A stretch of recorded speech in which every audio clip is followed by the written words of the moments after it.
Mae'r band wedi penderfynu agor i'r rhaglen efo yr agorawd, weddi a'r orymdaith allan o opera Rienzi gan Wagner. Mae'n waith trawiadol iawn i ddefnyddio ar gyfer dechrau'r rhaglen, a mae'r band wrth 'i bodd yn perfformio hwn.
Darn nesa ydi Llanddws gan Gareth Glyn. Darn nes i wneud trefniant arno fo 'di hwn ar gyfer bandiau pres.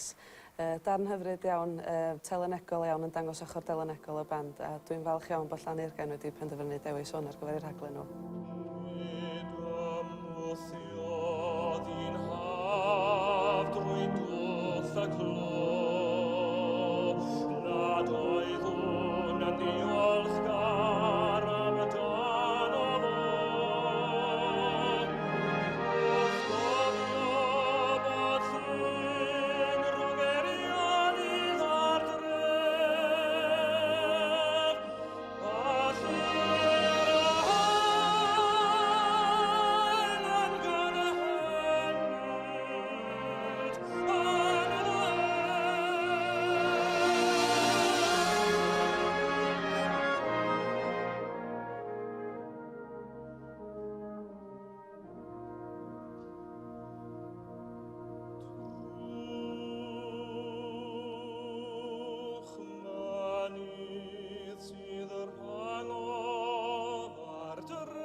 Y darn ola ydi gwaith gan Andrew Baker, sef y short ride yn y Brass Machine. Mae o'n ddarn sydd yn yr arddull Hollywood Big Tune ac yn llawn rythmau gniol ac yn rhoi diweddglo cyffroes i'r rhaglen.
Bach o ryddhad ar eich wyneb felly? Yndi, yn sicr yndi.